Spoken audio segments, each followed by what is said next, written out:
When did you come? The Brahma chose you here.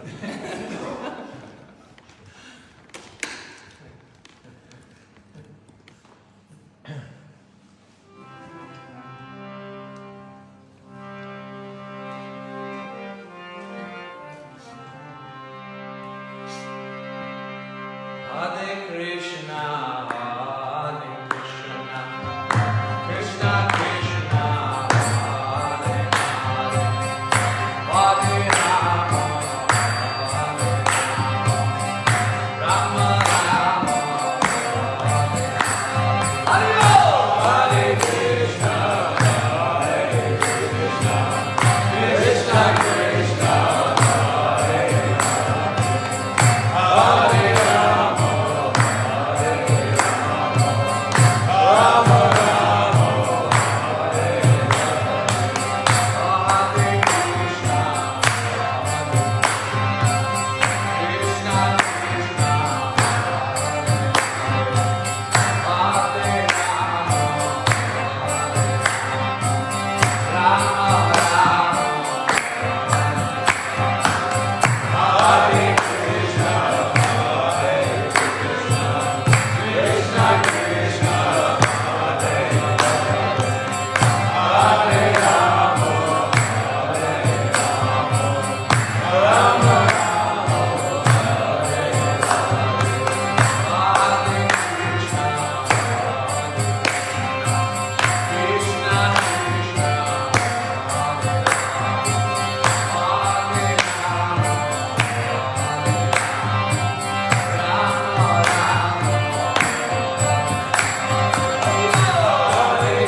Oh, yeah, right. Get this adjusted here.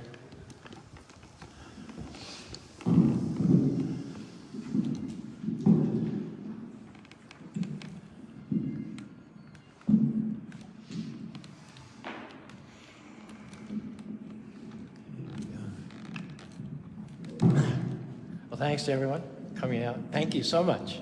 Thank you so much for coming out this Sunday afternoon. Spanish Fork, Utah. This is our email address. You have comments, correspondence, or feedback. Our website is also there if you'd like more information.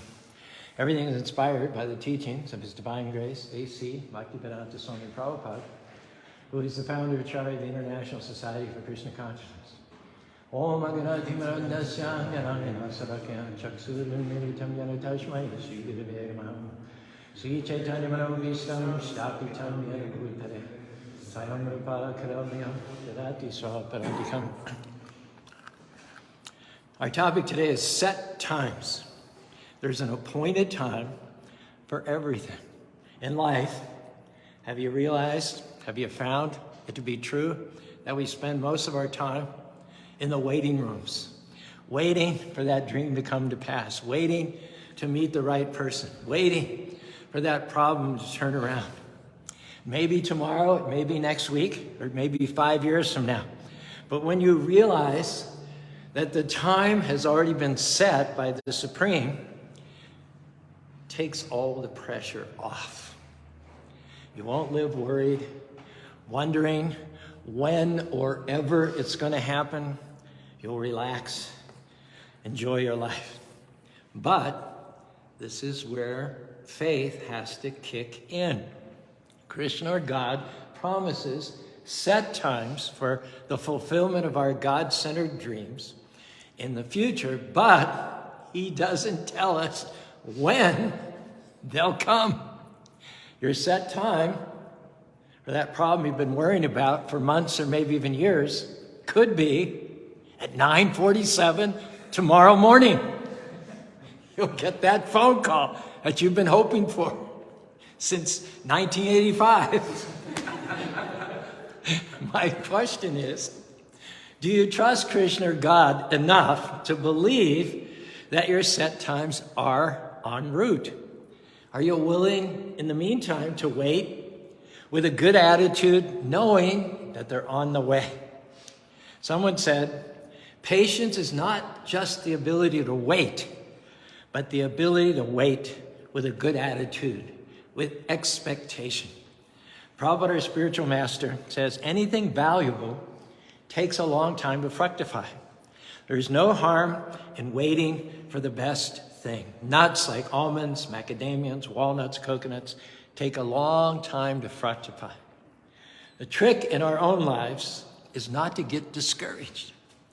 Oh, I'll never meet the boy or girl of my dreams. I'll never get well. I've got long term. I'll never get that promotion. I've been passed over so many times already. I'll never open that temple.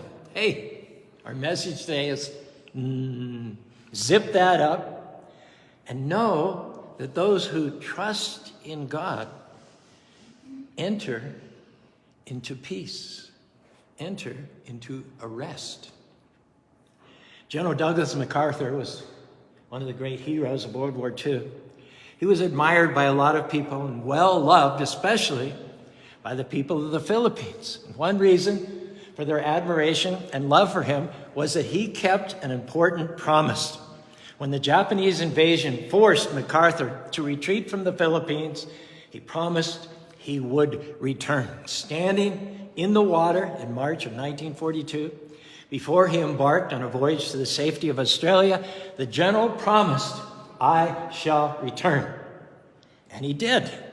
October 1944, when he landed back on the islands, MacArthur spoke the words that meant so much to the Philippine people.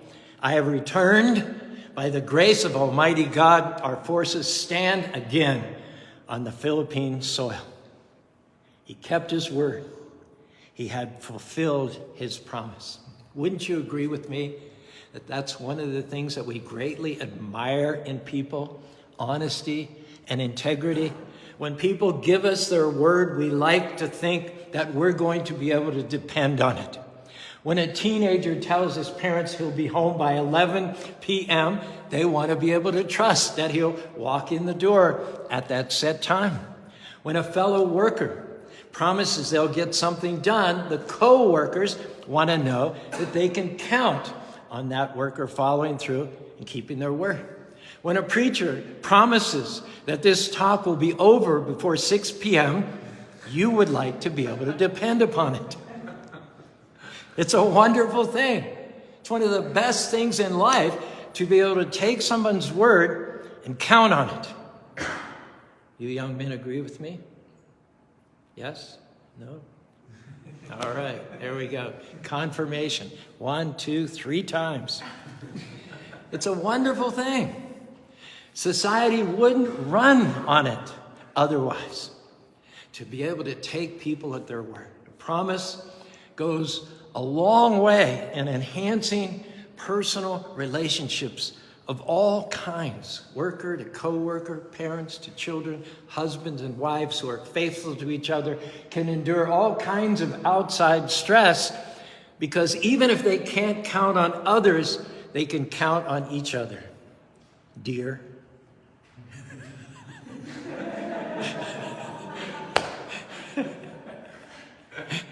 The friends who keep their promises to each other have relationships that last a lifetime.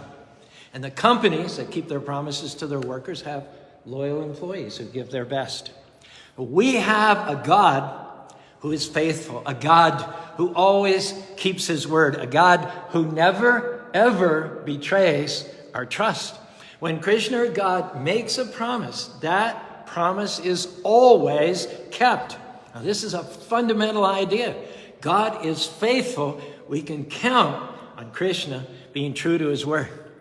Now, he may not keep his word on our timetable. But once he establishes a set time, we can absolutely trust him that bring it to pass. We have to do our part and believe that God will do what he says he will do. Believe that your answer is already on the way. Believe that the right opportunities have already been set in your future. One day, honey, go ahead and sit down. I think you're part of this next little bit here. In January of 1970, I walked into a cafe in Singapore, sat down at a big round table with a bunch of guys from different countries, Israel, Belgium, Italy, Sweden. I was sitting facing the entrance.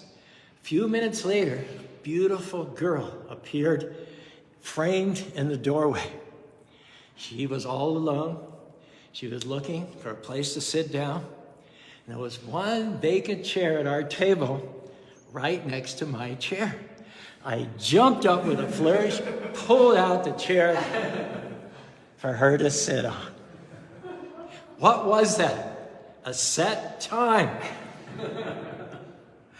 Many years later, Bai confided into me that her first thought when I did that was, he would make a good husband. Wow. Another set time came in March of that same year. I met Upendra, the Hare Krishna missionary, on a street in downtown Australia, George Street, as I was being spewed out of Wynyard Station at rush hour. Now, I'd been to India a year earlier in an effort to make a spiritual connection there. And even though I spent a couple of months in India traveling around that time, I did not make my connection. Why? India would seem the perfect place, but it was not my set time. Now, Krishna also for you all has set times in your life. At the appointed time, it will arrive. Not maybe, not I hope so. If you honor the Lord, as we do by chanting his holy names, Hare Krishna, Krishna Krishna, Hare Hare, Hare Rama, Rama Rama, Hare Hare. It's already been put on the calendar. Now, as the head of a church, It's important for me to remember people's birthdays and anniversaries, but I'm not very good at that. So imagine the boon to me and probably pastors all over the world to be able to just enter it as an annual recurring date in the Google Calendar. I enter it and I don't have to spend any more mental energy or stress in trying to remember it, because once I enter it, it's not on me anymore, it's on Google.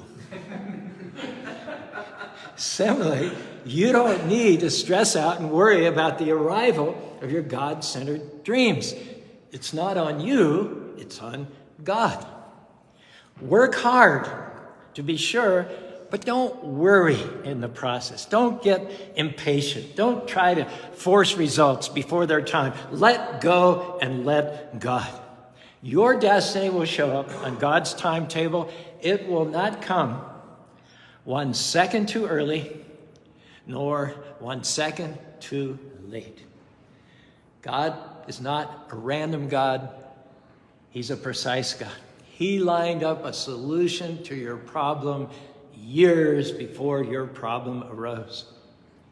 This Spanish Port Temple opened to the public June 23rd, 2001. That was a time and date set by the Lord even before he created the universe. It's not an ordinary time. It was a set time ordained by the Almighty Lord. And I know one Utah Valley resident who knew that. His name was Bishop John Coyle, the visionary behind the Dream Mind. He sat up on the porch of his little white house, that you can see. Well, you can't see it because of the snow. He pointed to this hill. This is like 50 years ago, and he said, one day there'll be a great temple on that hill. Of course, he didn't mention he didn't bother. He didn't mention it wouldn't be a Mormon temple, but anyway. Now, to come into these set times, all you have to do is be good even when people aren't being good to you, to make good choices, make the right decisions, plant healthy seeds, and at the appointed times, you will taste the harvested fruits. The faith that you plant in the unseen world will manifest eventually in the seen world. Hare Krishna, Hare Krishna, Krishna Krishna, Hare Hare, Hare Rama, Ram Ram, Hare. The microscopic seed of a banyan tree has within it the entire blueprint of that fully grown tree, which may end up spanning several acres of land. But such a huge tree is not going to manifest overnight. It will take some time. We need to trust Krishna or God's timing. If it hasn't happened yet, it doesn't mean that something's wrong. It doesn't mean that Krishna or God is mad at you. It doesn't mean that he's gone on vacation. It doesn't mean that it's never going to work out. He's already established the time down to the split second. Don't worry. Don't live frustrated. Stay in peace. Shanti.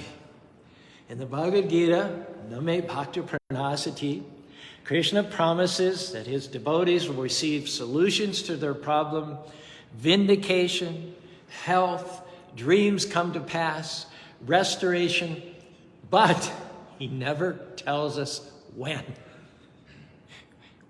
Wouldn't it be so much easier if we knew in advance when our set times were? Wouldn't it? But the problem, that wouldn't take any faith. That wouldn't take any trust. It takes faith to say, Krishna, I don't know when you'll do it, but I trust that you will do it.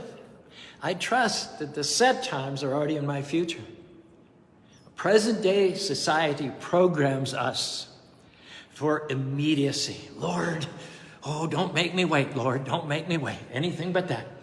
However, the eternal wisdom is that it is through faith and patience that we inherit our dreams and come into our set times. Lord, I not only believe for big things, but I also believe in your timing. I'm not going to get discouraged if it doesn't happen immediately. I believe that you wouldn't have sent this delay unless there was a very, very good reason for it. And while you're waiting, don't make the mistake of trying to take things into your own hands, hurry God along, and try to force things to happen. We have an example of this in the Srimad Bhagavatam. According to the Vedic culture, there's a certain time of the month when a woman is most likely to conceive. And pious Indians will do their religious exercises early in the morning. They'll chant Hare Krishna, Krishna Krishna, Hare Hare, Hare Ram, Ram Ram, Hare. They'll purify their consciousness throughout the day, and then they will go into the bedroom, with the express idea of conceiving a highly evolved spiritual child, because their consciousness is purified, and the soul, which is going to be attracted to the womb of the mother, like iron filings are attracted to the magnet, the soul will be of like disposition. So when the consciousness is pure, then they hope to attract a pure soul who will grow up to be very honest, full of integrity, a good citizen, and a good son. That's the process. But it only happens occasionally, once every 30 days or so, or twice, 2 days in 30 days. If you wait for it, you're going to get a special son. But if you can't wait, if you just have to do it in the back seat on a Saturday night at the movie theater with a half-empty liquor bottle, I'm afraid you're not going to get a saintly offspring. I hate to break it to you. So there were two sisters, Diti and Aditi. Now Diti waited, and at the right time with her husband, had saintly demigods, shining, effulgent living beings with a history in their past lives of piety and righteousness. But her sister, Aditi, couldn't wait. See her? See, you can just imagine what the conversation is. Her husband is saying, honey, I will fulfill your desires, but let's wait another 15 days. Honey, I know you're burning, but this is not going to be good. It's not going to work out. Honey, just let me finish this vow, honey, honey. And gradually, they say, Nevagni pramanagana. The man is like butter, and the woman is like fire. So this poor block of butter could only hold out so long before he succumbed to the lusty desires of his wife. And when their child was born, far from being a saintly person, there were thunderstorms and lightning and black cats going everywhere. Things passing on the left side rather than the right side, which is inauspicious. And he became known, far from being a spiritualist and far from valuing saintliness and righteousness, his name was, just to show you what his priorities were, Hiranyakashipu. His name Hiranya meant gold, and Kashipu means soft bed. That's what she had because she couldn't wait for her second time. And her son eventually caused so much havoc in the universe that he was described, metaphorically speaking, as a case of meningitis in the heads of the universe. So that's the difference between waiting for Krishna to give you something and trying to force things. Forcing things is a constant struggle. Forcing things is a burden. You can't ever seem to get it right on your own. But if you let God do it His way and in His timing, there will be a supernatural ease. Hare Krishna, Hare Krishna, Krishna Krishna, Hare Hare, Hare Rama, Rama Rama, Hare Hare. Krishna will restore you. Krishna will give you wonderful children. Krishna will vindicate you. If you will simply do your part, be still, and remain at rest. In other words, if you patiently and expectantly and excitedly wait for the set time, you will not give birth to the Hiranyakashipus of this world, but Krishna has demigods in store for you. Now, maybe your situation is taking longer than you thought. It might be harder than anything you've ever experienced in your life before, but can I tell you, that does not mean Maya, the enemy, is getting the best of you. That does not mean that Krishna has forgotten about you. It just means that Krishna is teaching us not to put the all-powerful Lord into a box. God is not going to be bound by our expectations. He's free to keep his promises any way he wants to, even if they are in strange and unexpected ways. For instance, Krishna always promises that he's with us in the region of the heart. And we often interpret that promise to mean that God will not let any harm come to us. Well, that's nice to think. It's a great promise to cling to, but I don't think there's a person in this room who hasn't known some heartache, some disappointment, some loss or tragedy in life.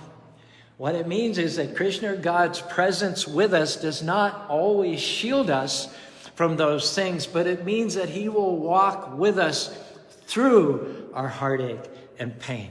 We don't get a pass on heartache and pain, but we get a passenger through the heartache and pain. A little girl, as the story goes, was in a hospital with a serious illness. The doctors were doing everything that they could possibly do medically, but they were losing the battle. Her parents stayed with her constantly. She slipped into a coma. They continued to stay with her, holding her hand, talking to her, making sure that somebody was in the room 24 hours a day. After 4 days in the coma, the girl miraculously woke up, turned around, started to improve. Doctors were amazed.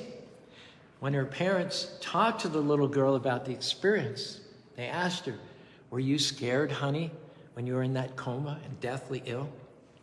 She told them, "I was not scared at all, because I knew that you were with me. That gave me courage. I wasn't afraid as long as you were in the room." So Krishna, God's not going to shield us from all the heartaches and the misery and the pain of life. There'll be times when even God-conscious people will have to embrace their share of discomfort and suffering. But the difference is that Krishna, God, is with us in our pain, in our heartache, in our disappointment. His presence gives us courage, hope, even if it doesn't take away the pain.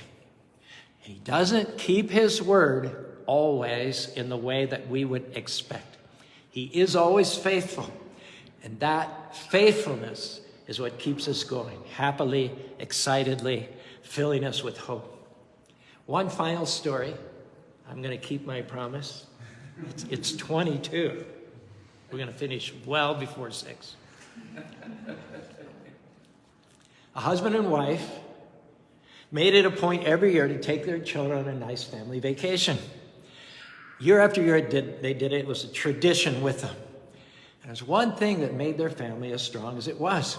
One year, the husband just got overwhelmed with his work and his clients and his deadlines. It didn't look as if he was going to be able to get away for a vacation that year. But they made plans anyway, hoping that everything would work out. When it came time for the vacation, the husband just couldn't get away. He helped load his family in the car, packed them up, sent them on the way, and waved goodbye from the driveway, promising he would join them whenever he could. He went back to his job and he worked all day, late at night, to finish what had to be done. Then he took a taxi, caught a plane, he flew to the family's vacation destination. He got there early in the morning, he took a cab down the road, and he had the cab driver let him off on a stretch of the road that he knew his family would be coming by. He stood there for several hours waiting for the car. And when he saw it, he put out his thumb like he was an ordinary hitchhiker. His wife, his children went crazy with joy. He had kept his word in an unusual, granted, unexpected, but in a way that they would never forget in their whole life. Their dad had kept his promise. And the fact that he'd done it in an unusual and unpredictable way just made it more memorable. Now, we'd like to have people like that in our lives. Can I get 3 affirmations over there? Yeah, you may already have. He looks pretty good. She looks pretty good. Oh, 5 boys, okay. Should sit the taller ones in the back and the shorter ones in the front. Just anyway. We like people who keep their word no matter what. But what's even more important is that we already have, each and every one of us, a God in our life who keeps his word no matter what. So I expect God, or Krishna, not only to keep his word, but this is where the fun comes in, to do it in totally unpredictable, unexpected ways. Krishna never does what we expect, but he always does what we need. Every story in the scripture is a story of Krishna delivering his devotees at their set times, rewarding his devotees for their patience in waiting for their set times. Krishna showers his devotees with favor, blessings, peace, abundance, and love at their set times. And at their set times, Krishna takes his pure devotees back to home, back to God. If any of that sounds good to you, raise your hands in the air and say along with me, Hare Krishna, Krishna Krishna, Hare Hare. Hare Ram, Ram Ram, Hare Hare. I'll go one step further. Not only did the talk finish before 6, but it looks like by 6 o'clock you're going to be sitting down to the beautiful dinner. Just a few minutes of chanting and a few announcements in the meantime. You're welcome to stand also and stretch. And please don't be shy about coming up front so that we're not all by ourselves up here.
His Divine Grace, A.C. Bhaktivedanta Swami.